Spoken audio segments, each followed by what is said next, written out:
You're listening to Double Time, your daily accessible technology show.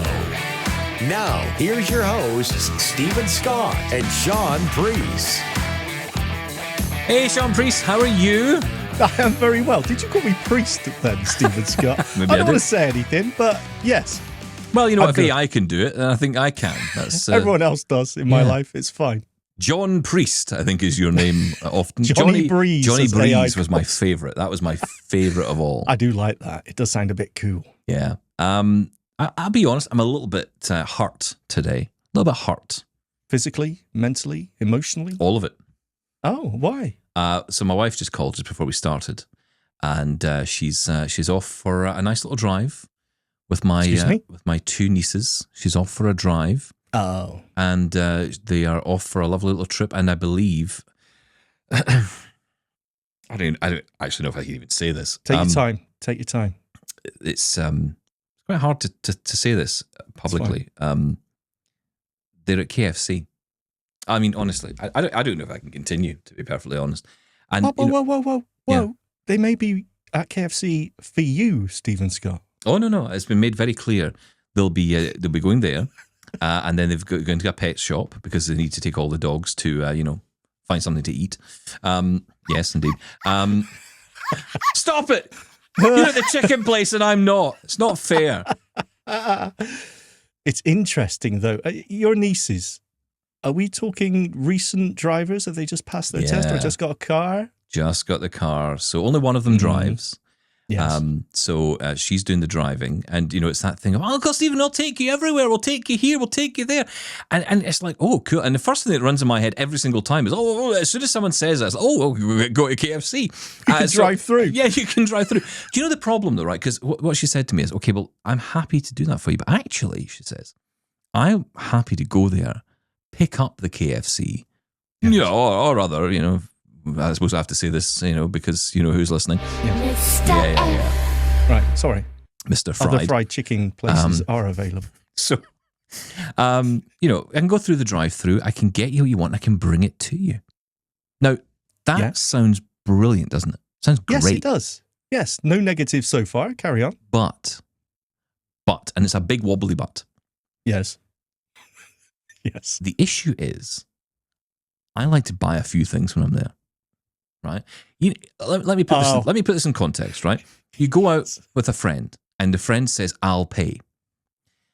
We don't, look, I don't know about you, but I don't get to these places as much as I'd like because I don't live near one. So so you gorge yourself. I know where this is going. Exactly, I gorge. So the thing is, when you go there and someone says, I'm paying, or I'll pick it up for you, you then have to give them your order. Yes. Which inevitably comes out to the point of, are you sure you want all that?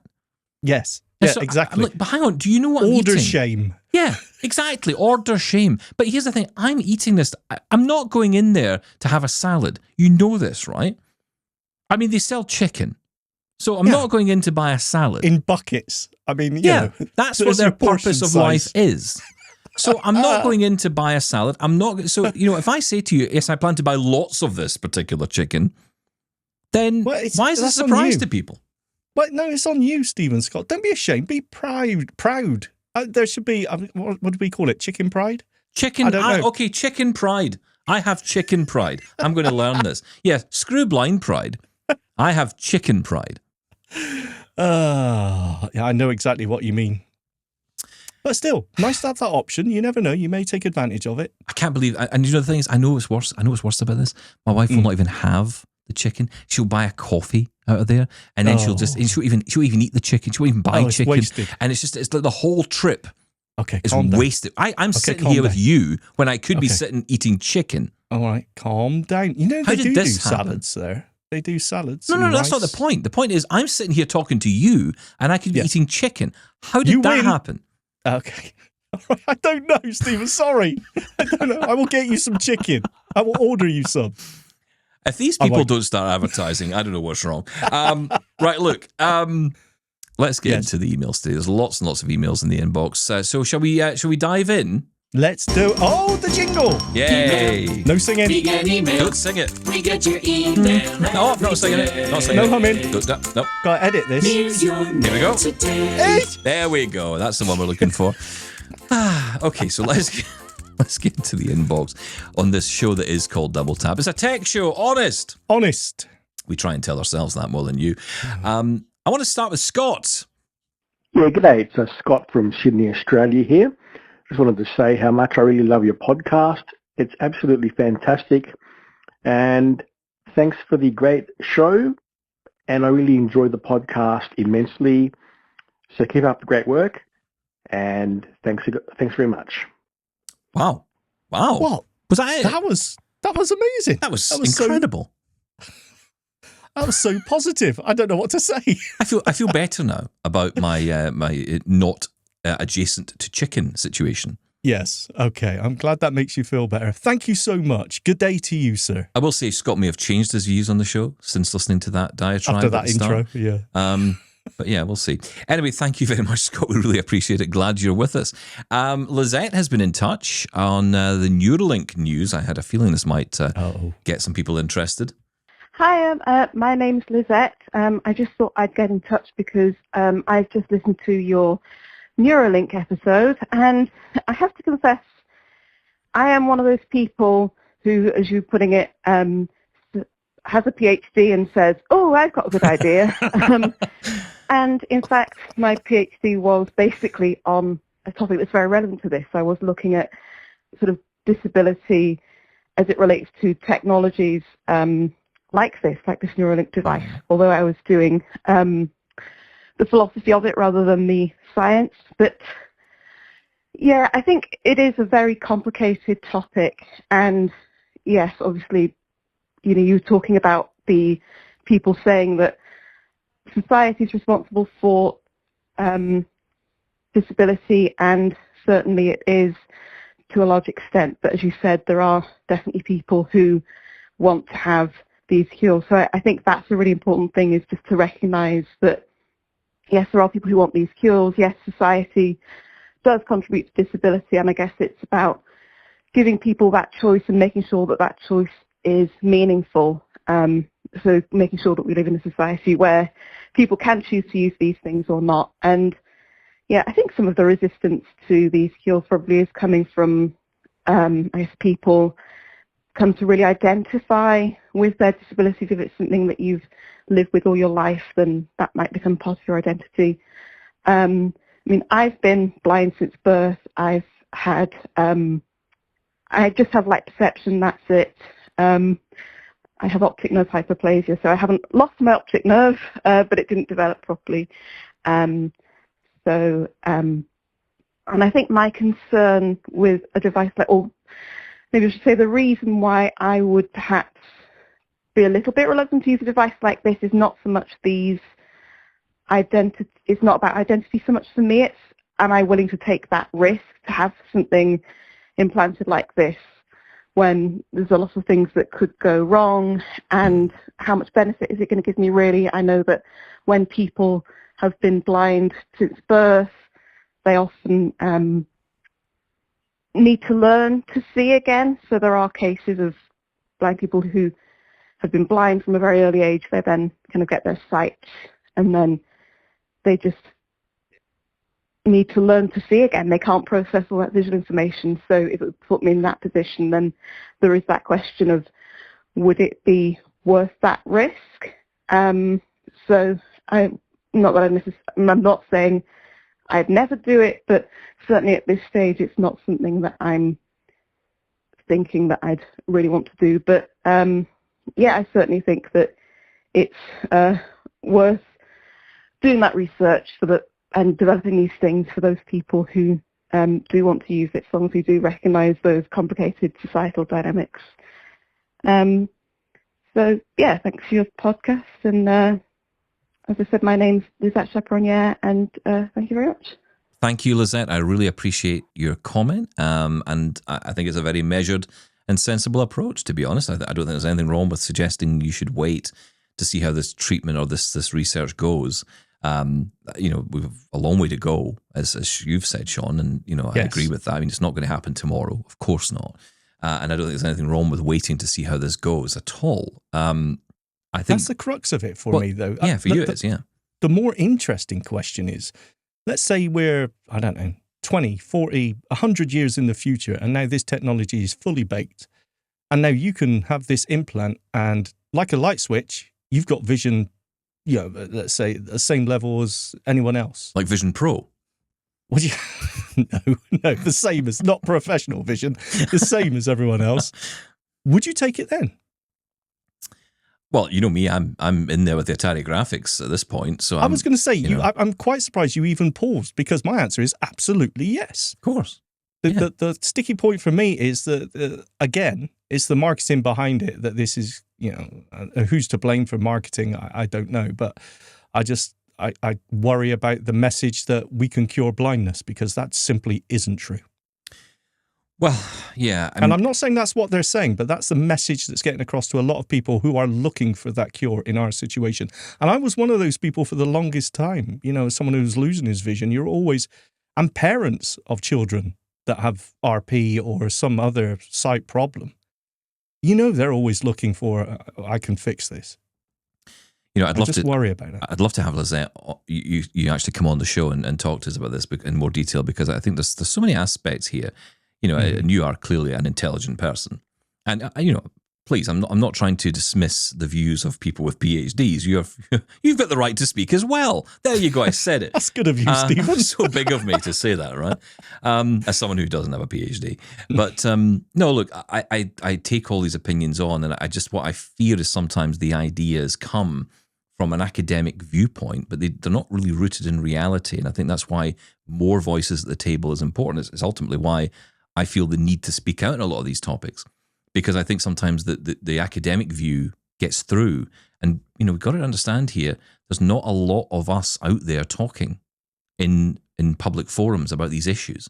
So if the only people who are ever talking about disability issues or blindness issues are people who have managed to work really hard to get to a place where they're high up in a company, for example, and end up being able to be in their same room as other people, that's not great for us. There needs to be more of us out there. I don't know how we solve this, but I guess the only way is for more of us to be employed. And of course, we all know the challenges with that. So, it just feels a bit like a loop we end up in with this. But, I give you a great example of this. I was at a conference in England years ago around driverless cars, actually. It was on that topic. And I was asked to go along and talk about the value of driverless cars to blind people.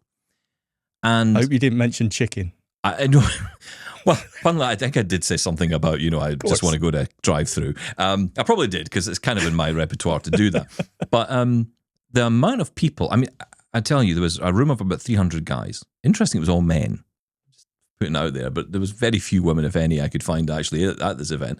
But that aside, when I walked into the room, I came into the room, I didn't realize this, but I'd walked in a side door at the front of the room. So everyone is sitting in their seats, essentially looking down at the stage, and here I am walking in stage right.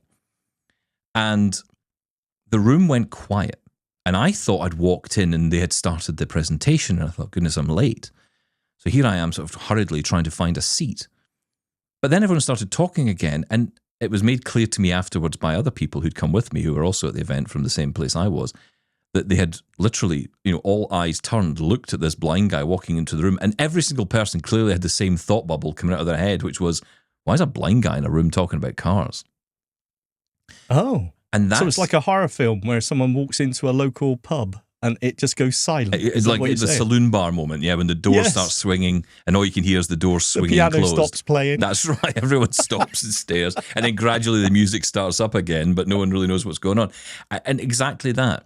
Because there was this sense of, well, why are you here? And afterwards, I got people who were quite openly saying to me, we had no idea why you were there. And then they realized when I spoke, there was I could hear it. I remember doing the speech, and I could hear audible moments. Yeah. Okay. Hadn't even thought about blindness. Hadn't even occurred, because there was no one else in the room doing this. And that's the problem. Now, the issue there, and the reason I bring that up in particular, is because in that room, there's me. And that's it. There was no contrary view. There was no one else who knew the topic of disability enough to come up and challenge me with good questions afterwards, because there was no one else there in the room who was disabled. And that's not good either. Yeah. Right? Because then your view could be wrong, Stephen Scott. Well, exactly. Or it should be challenged. Well, it absolutely should be challenged, because the more voices that are there, the more perspective we get. Look, if you've met one disabled person in your life and they've told you their experience, what has happened? You've met one disabled person with one experience. That's it. That's as far as it goes. Yeah. I'm sorry, but no disabled person is an expert on everything. Disability. No person who, even in my world, I had people, when I worked in my last job, people would say, well, you know all about blindness, you can talk about it. No, I do not. Yeah. Blindness is so spreads, different spectrum of different people, different experiences. And when we come back to blindsight and Neuralink, I think that it highlights that gap, because what Lizette is saying and what others have said kind of leads to the point, as I think, and I'd love to hear your take on this, Lizette, is, there's a difference here, and the glaring difference between those who are totally blind and have been blind since birth, in particular, blind since birth, and people like you and me who were born with an eye condition that gradually got worse, or someone who later in life, ended up with an eye condition like, macular degeneration or glaucoma. Or an accident, lost their sight. Or through an accident. Exactly. Someone who was sighted or partially sighted most of their lives, now blind, totally blind, etc. The gap between the two, I think, is stark. And I wonder if there's a conversation that should be had around how we position ourselves as a community. Because we do share commonalities, no doubt at all. But there are stark differences in attitudes about that disability from one side to the other side. And I think, how do we deal with this? Because you have situations where people will say, who have been blind since birth, well, look, we're not interested in this. Society needs to adapt to us. And then on the other side, you're saying, for example, and you're not alone, I'm sure. In fact, I know it. But, there are people like yourself, like me, who say, look, I would give anything to have full vision back. But the two sides are very different, because they come from very different places. If you've never had vision, having vision could become a disability in itself. And that's, I guess, where that comes from. I get that. As Lizette said. Almost like a fear of vision, right? Because why would you want it? I've never lived in that world. It's change of your self-identity at that stage, isn't it? Well, I mean, I'll be fine. I mean, if I was being really silly about it, I suppose, yes. I could say, well, if I got my vision back, what would happen to my career? Well, exactly. This show would be finished. I mean, how can I do a show about blindness and tech when I'm not blind? Wouldn't make sense, right? So, essentially be putting myself out of a job by getting my vision back. Would I do it? I think I probably would. Of course you would. You know what? It's difficult though, right? And we're always nervous, cautious about it. We'd want to separate ourselves even further into smaller pigeonholes, right? And we're nervous about saying, well, I'm in this group, therefore your opinion, your situation is not as bad, or it's better, or whatever it may be. Because it almost seems like we're attacking people at that point. And it isn't that. It is just a case of, it's different experiences. It's the common issues that we face that bring us together, but there are different experiences from where you started or where you're at even now.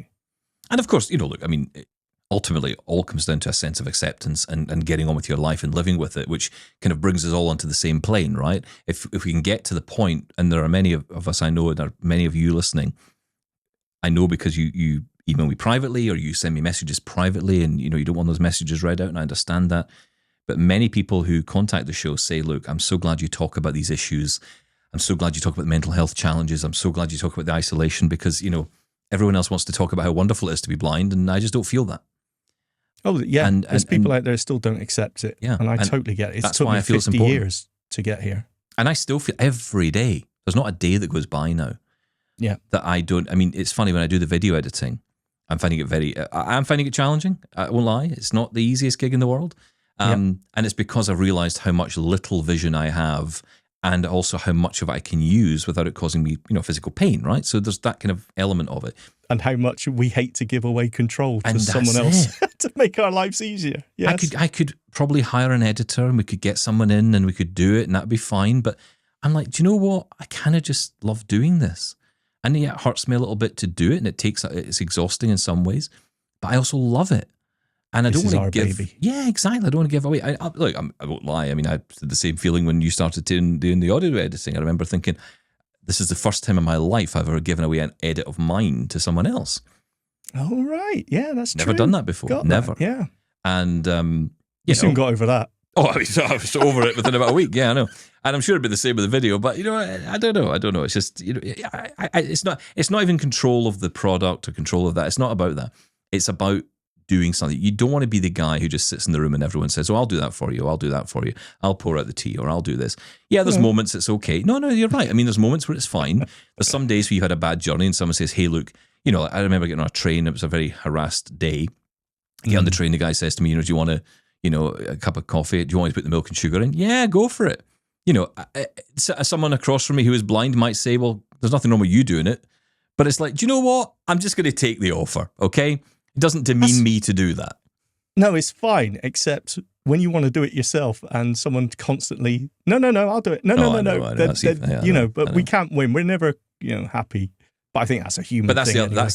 I suppose we kind of almost, we say we don't want to be put in boxes and then we put other people in boxes, right? We talk about the sighted people. We put them in boxes. That's right. Yeah, But, we're all guilty of it. It happens all the time. I do think this whole Neuralink thing has kind of stirred something, though, in the identity part, I guess, but also the reality of what it is to be blind, what it means to be blind. Is blindness something? I mean, I often think the simplest way to have this conversation is to ask a basic direct question, which is, would it be your desire, if you know everything you know about life now, would you want to be blind if you had the choice to not be? And I think if you can answer that question, that's where the debate starts. Okay. And there's some people who might say yes to that.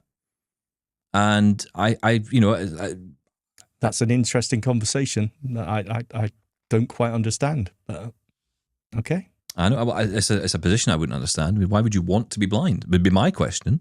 But because it's been your normal state for the longest time. I'm not talking about. No. I'm talking about. Let's imagine a world where you had a choice. You're born, and someone says to you, "You have a choice. You can be sighted or blind. Would you choose blindness?" And you say someone would pick I think disability? There's people who would. I think there's people who. I don't doubt there's someone who would. Someone's always going to take the opposite view. Wow, that is interesting. Well, I mean, it's a bit of a generalization, even for me, to go as far to say, no one would ever have that opinion. I'm sure you'd find someone somewhere who might go that way, but I don't know. I don't know how I would never make that choice. No. So, anyway, wow, interesting debate. That's what happens when you get a PhD on Double Tap. Yeah, rather than KFC. Someone with Lizette's got the PhD. I've got the KFC. That's all the letters after my name. The reason I got into radio was because I wanted letters after my name. I was Steven Scott DJ for a while. Oh, lovely. But that was it. Anyway, let's move on. Stan also wants to chime in on the whole Neuralink story. Hello, Steven. Hello, Shaun. Hello, Stan. This is Stan Warren Luttrell, and I do have some feedback on your most recent episodes of Double Tap. And I will just say one thing about the whole Neuralink situation. Now, as I've said before, I am a fossil. I've seen a lot that it has things that have overpromised and underdelivered. Yes. And I am not going to spend my time just overly anticipating me getting my vision restored, not only because I've never had it, but I remember way back in 1972 when there was a story that all the journalists were keen to cover, and it talked about cameras being placed in the heads of people, and they would automatically restore vision. Now, 1972 was well over 50 years ago, so I'm not going to hold my breath. And in this instance, I think Shaun makes more sense than Steven does. This I know I'm instance? going to get in trouble for saying Yes, you it, will. but I really do think, though, I think it's great that we're talking about these things, and I encourage everybody to talk about it, but I'm not going to spend my life going through the process. But anyway, I wish you and Shaun all the best, and all the double tappers all the best. Take care and have an awesome day. Bye. Thank you, Stan. Thank you, Stan, Mr. Positive. Yeah. Beautiful. It's just, I totally agree, obviously. I've seen so many of these technologies being pushed forward in the past that just haven't amounted to anything useful. So what was that one that went bankrupt and people were left with, useless implants? So it was a company called Second Sight. Yeah. And the product was called the Argus 2, which... well done. Yeah. What a memory you've got, sir. Well, I Yes. remember that story well because I remember talking to people who had gone through this. In fact, we've had people contact the show who've been saying, I was in a position where I've been, had this device implanted and now left with nothing, now left with no updates or anything. I mean, that's possibly the worst experience of getting a product and, not getting any new updates for it, especially when it's implanted in your head. I think it's a new world issue. Actually, maybe I shouldn't go into that, but I think that's disgusting. I think there should have been a bigger fuss, let's say that. Maybe a legal fuss made about that. But anyway, okay, that's we'll another send story. the lawyers to you then. Yeah. Mr. Oh, dear. Okay, let's talk about the cost of assistive technology. It comes up every time. We've been talking about it, of course, in the show, which is why Shaun got in touch. I've been in the assistive tech space for quite a while, and as someone who's blind, I've seen firsthand the challenges, especially when it comes to the cost of these devices. Assistive tech is incredibly important, but it's also really expensive. Even though I have a good job, I still struggle to afford many of the products I rely on. The reality is, the people who need these tools the most often can't afford them. Ted Henter, the inventor of JAWS, once said that working in this field requires both money and a real passion for helping people. That's absolutely true, but it becomes a huge problem when about 70% of blind people in the US are unemployed, and in some areas, that number can jump to 90% or more. Yep. Even for those of us who are employed, many aren't making big bucks.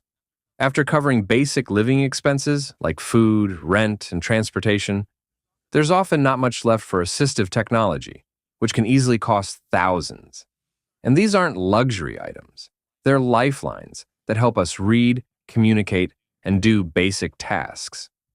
On the business side, creating these products is tough.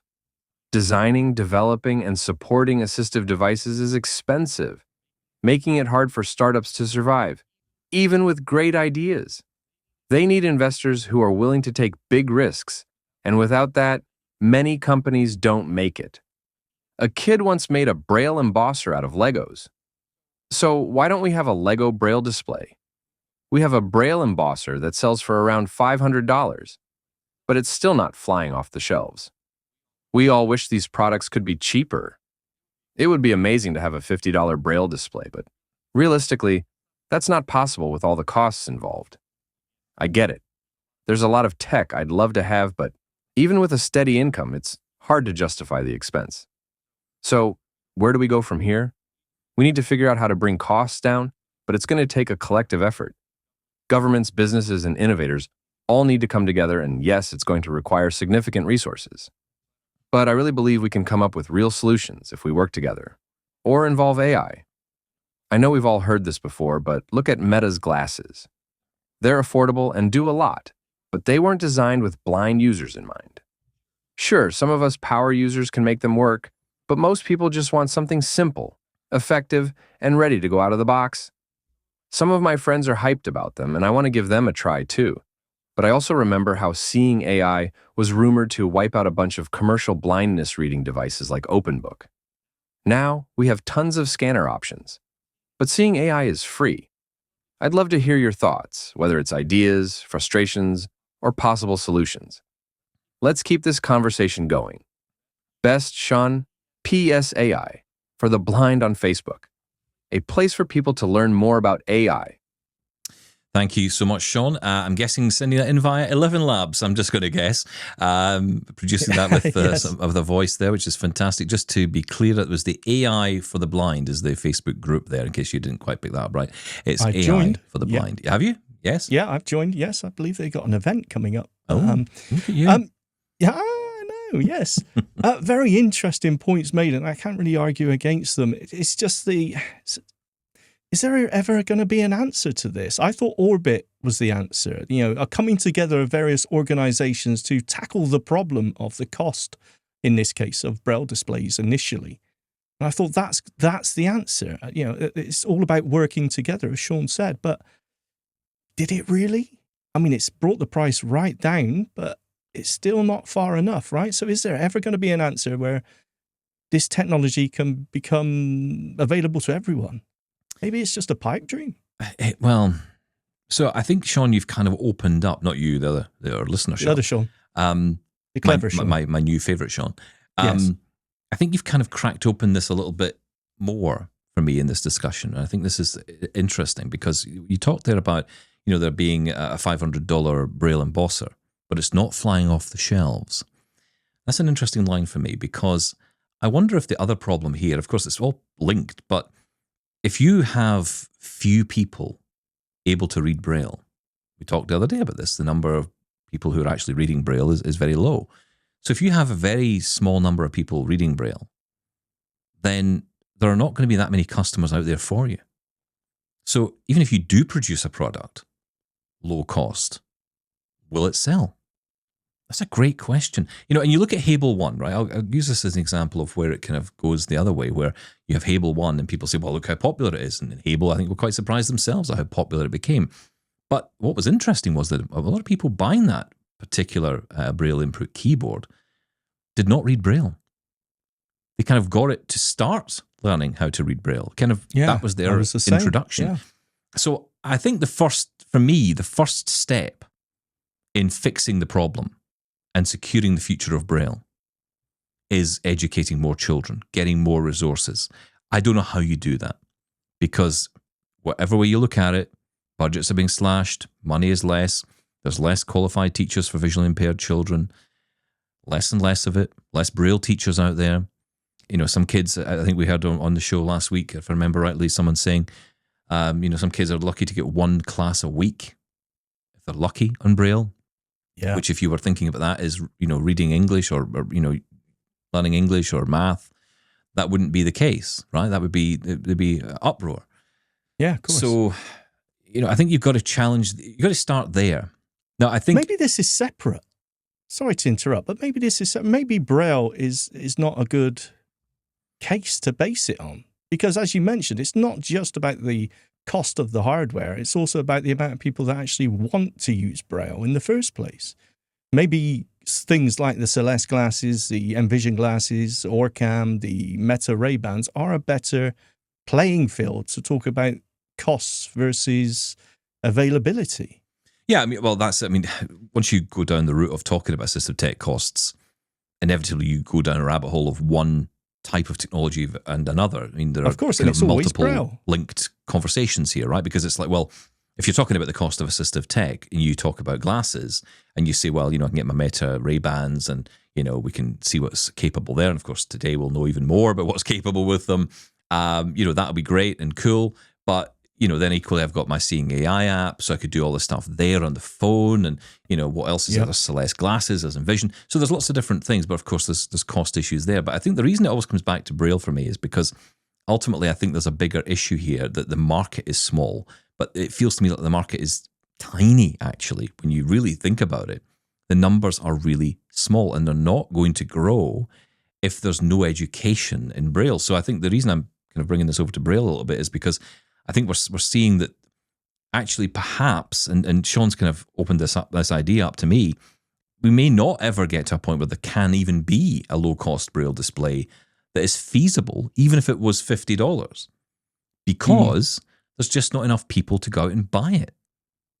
And there's not enough people out there learning. So, it's funny because there's a flip side to this, which is for adults, I see much more now in the last few years potential to learn Braille as an adult. More classes, more availability, more Hadley, products. the Braillists, done great Well, work. that's right. I mean, Brailleist Foundation in the UK, Hadley in the US, CNIB are starting up more programs around Braille. Yeah. They've got the Connecting the Dots conference, which kind of leads off to lots of different events around the country. You know, great ways to support and encourage Braille. Of course, CNIB more about children learning Braille, which is fantastic, and I'm all for that. But, you know, I think for adult learners, there's more resources now than there ever were. I mean, it was pretty much just the fingerprint collection for me, and that was kind of it. That's it. Exactly right. Now there's more options, and I think that's brilliant. So, you know, it's interesting in one hand, and I guess perhaps, I don't know, if I'm being brutally honest about it, I think in a world today, as if a child is growing up and they don't get access to Braille learning, and if it's so little like it is it worth it? Is it worth it to go that way when actually teach them screen readers, teach them computers, teach them the things that will get them into a job? Yeah, you know, I don't think it has to be mutually exclusive. But if it's so little, if it's almost like just in there for the sake of it, and some kids don't even get that. Yeah, and it all depends on where you are. Is it even worth bothering with? And is it a vicious circle in the first place? Because, you know, they can't access the technology such as Braille displays and whatever else in the first place. They don't see the benefit in Braille. I mean, how many people want to use paper Braille anymore? Perkins, you know, everything's moving to the digital. So maybe that's also a case. Who knows? Again, though, this comes back to, God, we're having such a deep and meaningful today, but this is a real, again, it shows the disparity between the blind from birth and the partially sighted / blind later in life. It shows that disparity again, doesn't it? Because, you know, this is going to sound so bad when I say this, but, you know, if everyone was blind from birth, it'd be great. It'd be easier, right? Because you could just say, well, everyone's blind, so everyone learns Braille, and that's the end of it. If blindness didn't come along later in life, which kind of mucks it all up, you know, then it kind of creates this new problem, right? Where people who are older may not physically be able to read the Braille. They may not want to be able to learn it. It is, of course, as I've said a million times, it's harder to learn when you're older. Learning as a child is a lot easier, which is why I always make this point. You know, one of the ways to sort of put a Band-Aid over this is to teach children who are low vision as well. You know, teach them Braille as well. Give them the opportunities, because then you grow that market potentially. I mean, I'm not interested in lining the pockets of hardware manufacturers, but ultimately someone has to create this technology. Someone has to make it available. So, you know, someone's got to buy it. Someone's going to make it available. No one's the bad guy in this. No, absolutely not. But, you know, what I'm thinking about here is let's just make more children have this skill. But it seems to me that we can't even give the children who are getting the education of Braille right now the right education. So, you know, people are very quick to dismiss when I talk about the future of Braille. The hardened advocates for it say that we shouldn't even have this debate and discussion. I disagree. I think you're burying your head in the sand if you think that this problem is going to resolve itself just by either lowering the cost, and that's it. Actually, just by lowering the cost, because a lot of them actually do think that. A lot of them think it's just by lowering the cost you would solve it. But actually, you need both. You need both sides of this. You need the resources and the education. You need more children, which is not just blind children, but children with low vision as well, learning. I cannot tell you the difference it might have made to my life if I'd learned it early. And I only know it because of my own experience. And again, I only speak for me, but my experience was when I learned grade 1 at school and then sitting down 25 years later in a Braille class, and it all came back in an instant. I was like, oh yeah, I remember this. A, B, C, okay. Yep. And I'm thinking, wow, that stuck all those years. And try doing that now. You know, grade 2 is a challenge for me. Why? Because I've never experienced it before. So it is more of a challenge. It shows the mental agility you need, and I don't have it. So force all VI children to learn Braille. Yes. Yeah, I'm going with that. And maybe but we need force. The resources in order to be able to do that. Maybe not force. That's a strong word. But what I might say, children I have didn't want to learn touch typing. I was going to say, I was forced to do it. Encourage rather strongly. No, that you they got no should choice. do it. No, well, look, I mean, that's it. That's how school works for me, right? As I see it, as kids go to school, I know maybe these days it's different, but I'd like to think kids get taught things, and you know, whether they want to or not. In some cases, they maybe should be, especially around these kind of topics, right? As you say, touch typing, using different operating systems. And Braille as a child. Basically, give that child every chance in the future. Yes. That's how you start Absolutely. it. And then you may change things in the future. But this is going to take a long time to resolve. Because, and the thing is, the more we talk about it and the more nothing gets done, more generations go by. And that's the problem. Yeah. So how do you keep the lights on as a hardware manufacturer without increasing the costs? It's true. It's a difficult one. It's a really, really difficult topic, but a very interesting one. Shaun, thank you so much for that email. If you do want to send in an email and you do want to send it in using that kind of method, please do. In whatever suits you. Some people aren't comfortable speaking themselves, don't want to. If you, of course, send an email, or Laura will read that email for you, of course. But if you want to, put your own voice on it and use an AI to do that, all we would ask is just make sure that the voice is kept slow, just like Shaun's voicemail there. Don't send us eloquence at 100 speed, because that's going to be no good to anybody. We'll get emails. We'll get emails about it, yeah. Okay, Tony's been in touch. I am sure Apple was getting a little frustrated with me requesting refunds repeatedly for about a month for all of the editors that failed miserably with voice control. I tried every editor I could find in the App Store, and the only one that I found that worked reliably with VoiceOver plus voice control is IA Writer. It has become my primary app whenever I am writing anything, including composing messages, emails, and email replies.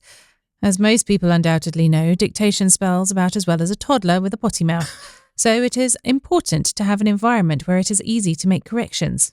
Apple had no suggestions for how to get VoiceOver to spell out a word that dictation selected, but I discovered that if you repeatedly say select next character, VoiceOver will read out the character that was just selected. A very handy thing given how poorly dictation selects words. Eventually, you will learn which words dictation has trouble with, so you can save yourself some frustration by switching back and forth between spelling and dictation modes. Keep up the great work. I look forward to every episode. Take care, Tony. Thank you, Tony. Appreciate that. And there's another one for our app list. IA Writer. Yeah. That's a turnaround. Okay, IA instead of AI. I like that. It's very interesting. I would love someone who uses dictation and voice control like that to give us a rundown. Like, I don't know those little tips and tricks about selecting text and navigating around in a different spelling mode and things like that, and how to get it to do all caps instead of just capitalizing one. There's so many tips and tricks about using dictation that I would love someone to fill me in on. That'd be great. Yeah, and especially from that voiceover and voice control mix perspective. I mean, sometimes we're pushing apps to their limits in our world, aren't we? Because and it's interesting. I know a lot of people, you used it for a while as well. A lot of people do use voice control regularly. I haven't really. I've never really gotten into the world of voice control at all. I don't know why, because I could certainly benefit from it. I'm a little bit nervous about talking about it because what I'm using it for is frivolous, right? There's people that actually need it, but you use it for what they're intended to. But people use dark mode because they just don't like bright screens, right? It doesn't make it any less of a feature.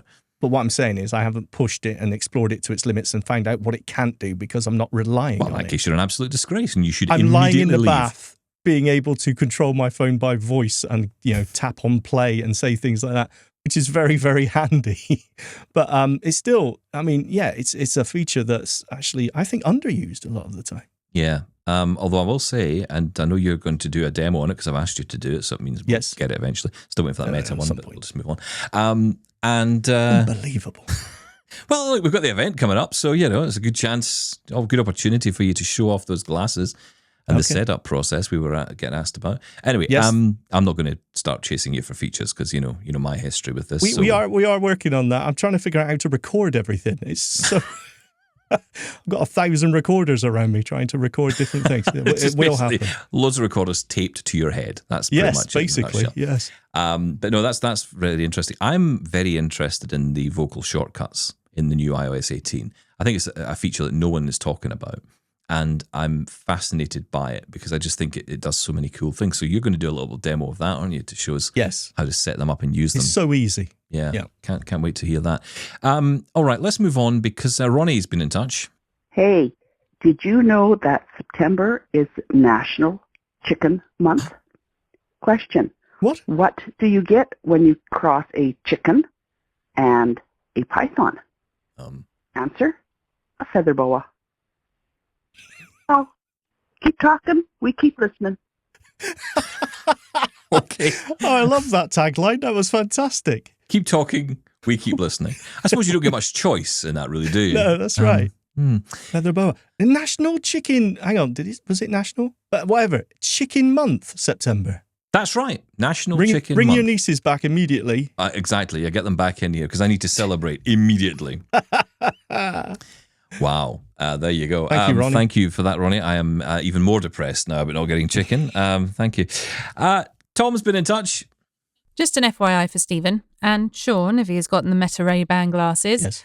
Looks like a startup called Agiga.ai is focused on working with Meta Ray-Ban glasses to address BPS, blind and partially sighted, yet another acronym, accessibility needs.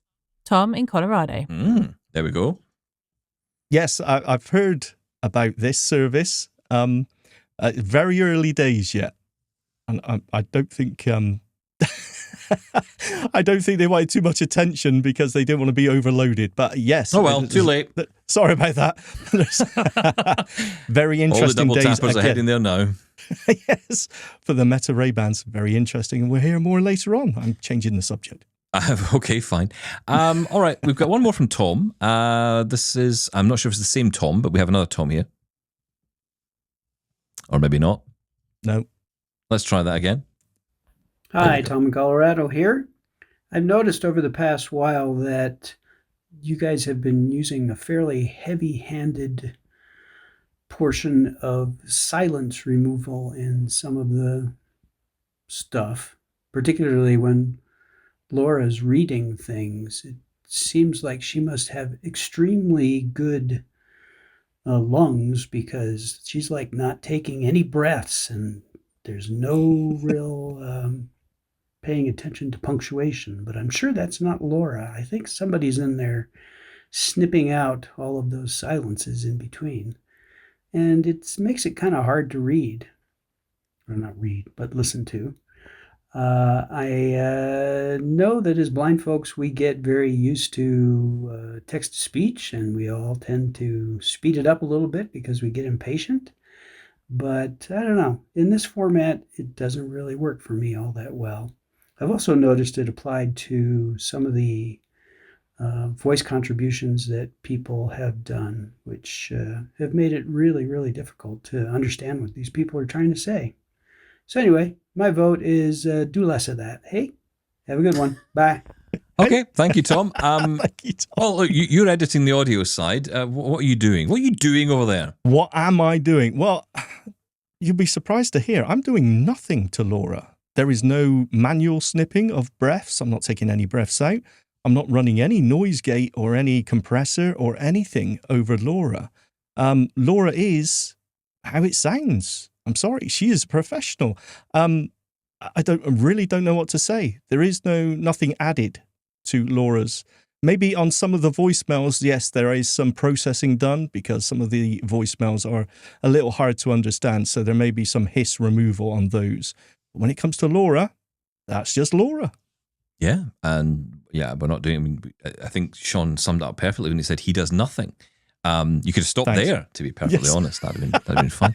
No, but I mean, seriously, we don't add any compression or processing any more than we already have on our microphones. I mean, it's all pretty basic. I mean, you know, dare I say it, but if you know how to edit, you don't need to do that. So yeah, but I don't know, Tom. I don't know what to say, but turn it up. I don't know. That's the advice I can give you. But thank you for the contribution. We will certainly be aware of it. But we'll listen back to a couple of the episodes. Maybe there's some compression goes on once it goes to podcasting. You know, the problem is sometimes, especially these days, you know, when you send your content out there, you know, there are apps, for example, like I think Overcast does this. You can add, you know, a sense of compression to it. You know, it can almost it handles the volumes, so it kind of normalizes the volume as it goes along. So sometimes you can have apps that actually do a lot of that work in the background for you, which kind of goes over and above any work that is done on the show. I mean, I know there's one particular podcast I've listened to, which I shan't name for embarrassing them, but you know, I find it very hard to listen to because it seems like they don't have any control over their levels at all. It's all over the place. It's like it's too quiet sometimes as well. And so I find that quite difficult to listen to. So I would use something like a normalized audio in Overcast, for example, to be able to do that. And it kind of, it brings the volume levels up. It almost does that compression work for you, which is great. So if you are struggling to hear it, Not in your case, Tom, but if you're struggling to hear the audio, that can be really cool. Anyway, thank you for that. And thank you for all your emails. We will get more of them on. Of course, we're focusing tomorrow on the Meta Connect event, which as the show airs will be just starting, I think, as we finish. And then, of course, we'll be getting into it. We'll be grabbing some popcorn, or as I'm trying to eat healthy these days. Some chicken for me, sorry. I'll go for salted popcorn rather than, yes, thank you. I'm not even going there. No chicken, that's for sure. But no, I am very interested in this event. Now, look, I know we're going to talk more about it tomorrow, and we'll, of course, have all the details. But I think that this, if they bring out augmented reality glasses, and this is where essentially, when we told you yesterday about the Envision story, Monday, I should say, talking about Envision. Envision, because I've had a few people following up and saying, does this mean that, this will work on the Meta Ray-Bans now? That's not really what we're imagining Envision are doing here. They're not working to build Envision into the Meta Ray-Bans. But instead what we're looking at here is potentially a new product which may be announced at this event, and that will be the AR glasses, augmented reality glasses. Interestingly, and just I'm throwing this in here because I saw it and I thought it was interesting, Meta and Ray-Ban have agreed to work together till 2030. They've signed a contract. So they'll be working together for another 6 years. So that's interesting. I mean, they're maybe not going to be shelved. We know that much then. Well, I don't think anything's guaranteed in this world anymore. I mean, it could easily go to the wall. But I just think, clearly there's a trust between the two. There's a willingness to work and continue to work together. And I think it's such a smart move because I've said before, the thing about the Meta Ray-Bans from a mainstream perspective is they're attractive, they're well built. Now, I mean, what I'm looking for, I don't know about you, and we'll get your take on this in a sec, but I'm looking for possibly even a slimmer version of these Meta Ray-Bans next time round. I think they're very nice right now, but I think I'd like to see a little bit of a slimmer version. And I think that might be something on the cards, but we'll see. That's very interesting. I don't really know the different designs that are currently available.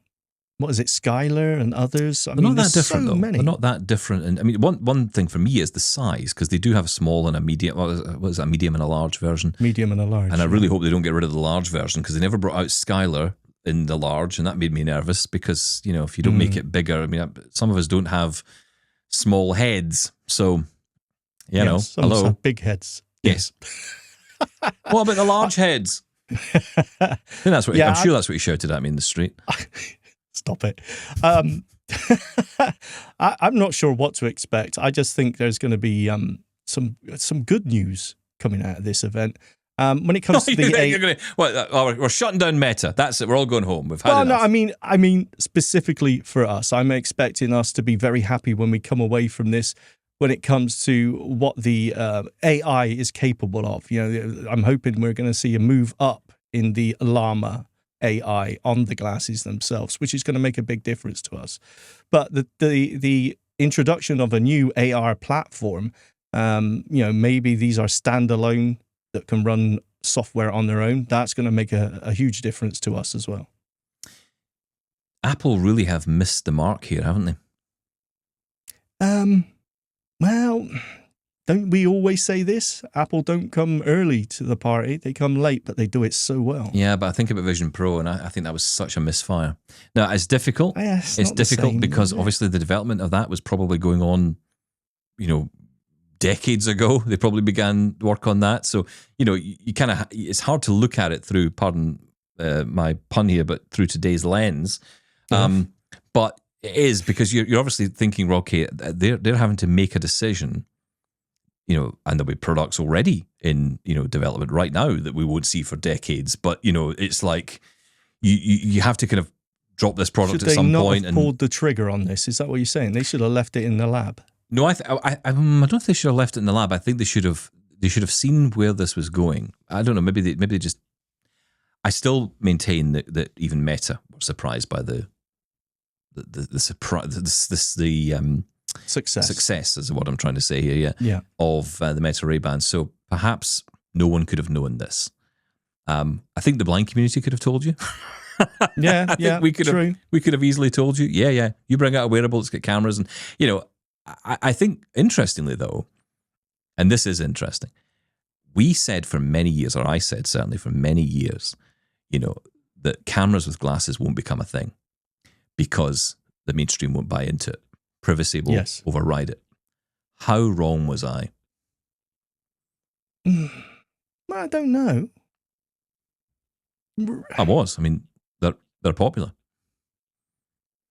Yeah, I suppose so. I don't know. I still think people maybe just look at them and don't even know they've got a camera in them, right? How obvious is it? I'm not entirely But sure. no one's bothered. Someone said to me the other day in the hospital, when I was in the hospital that day, they said, "Oh, your glasses have cameras in them?" And they're like, "Yeah." I said, "Yeah, they do." And they said, "Oh, is that those ones I hear about on the TV, the Ray-Bans?" And it's really? They didn't even. There wasn't like, "Oh, is that a blind thing or is that what?" I take it all back then. Yes, so okay. Cameras are fine now. Very good. That's what I mean. It's I still think they make people nervous. Make you nervous. Especially around a chicken bucket. Touché, anyway, Stephen Scott. Well done. We'll be back with news on the Meta Connect event tomorrow. Catch you then, Shaun. Thank you. Bye-bye.